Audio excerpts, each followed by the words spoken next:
Why does the US pay more to the UN and WHO, even though the euro and pound are stronger than the dollar? It's not about currency strength. It's about GDP and global influence. The US has the world's largest economy, and with that comes expectations. International organizations often base contributions on economic size, not currency value. So America ends up footing a bigger bill, even if its dollar is technically weaker. The US contributes more to the United Nations because it wants to maintain influence. Money equals leverage. By being the top donor, the US secures a louder voice in global decisions. It's not just charity, it's strategy. Countries like Germany or France may have strong currencies, but they don't match America's global ambitions. The US pays more because it wants to lead, not follow. Foreign aid isn't just generosity, it's a geopolitical tool. The US uses aid to build alliances, stabilize regions, and counter rivals like China and Russia. European countries often focus aid on former colonies or regional interests. The US, with global reach, spends more to protect its interests worldwide. It's not about being rich, it's about being everywhere. That's why America's aid budget dwarfs others. Why do European allies spend less on defense? Because the US does it for them. Since World War II, NATO has relied heavily on American military power. European nations, knowing the US will show up, have underinvested in their own forces. It's cheaper to let America be the global policeman. But that dependency creates tension, especially when the US asks them to pay more. The US spends more on defense than the next 10 countries combined. That includes protecting Europe, Asia, and the Middle East. European countries benefit from this umbrella without matching the spending. Germany, for example, spends just over 1.5% of its GDP on defense, while the US spends over 3.5%.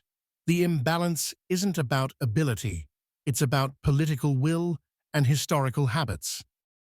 Criticism of the US from European allies often stems from ideological differences.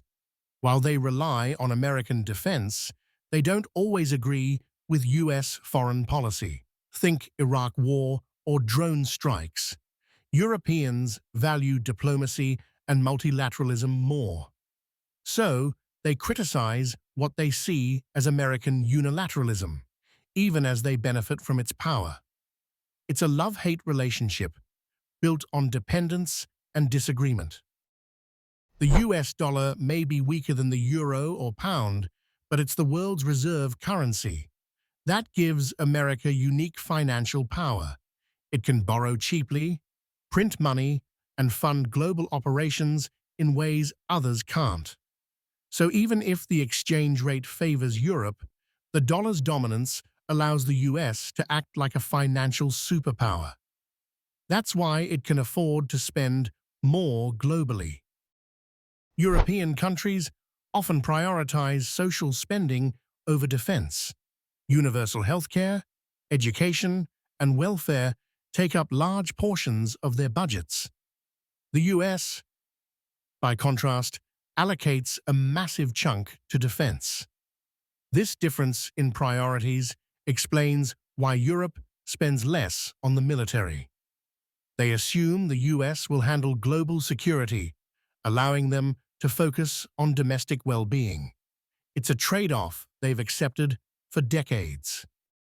Why doesn't Europe just increase its defense spending? Politics. Many European voters are skeptical of military build-up. Memories of past wars, pacifist movements, and trust in diplomacy shape public opinion. Leaders hesitate to boost defense budgets when voters prefer social programs. Meanwhile, the US public is more accepting of military spending especially post 9/11. That cultural gap keeps the imbalance alive. The US also benefits from its global military presence. Bases in Europe, Asia, and the Middle East aren't just for allies, they project American power. These bases support US interests, from trade routes to counterterrorism.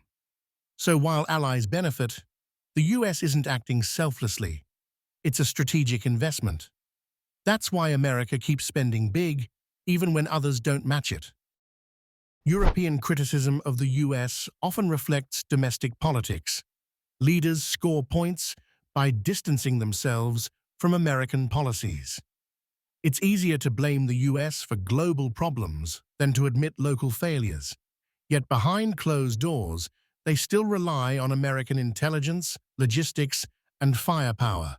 Public criticism, private cooperation, that's the European playbook. It's not hypocrisy, it's politics. The US pays more to the WHO because it wants to shape global health policy. During pandemics, America's funding ensures it has a seat at the table. European countries contribute too, but not at the same scale. The US sees health as a national security issue. More funding means more control over how global health crises are managed. It's not just altruism, it's strategy. Even though the euro and pound are stronger, they're not global standards. The US dollar is used in 88% of all foreign exchange trades. That dominance gives America unmatched financial flexibility. It can fund foreign aid, military operations, and global institutions without the same constraints. Europe may have stronger currencies, but the US has the stronger system. That's why it leads the spending game.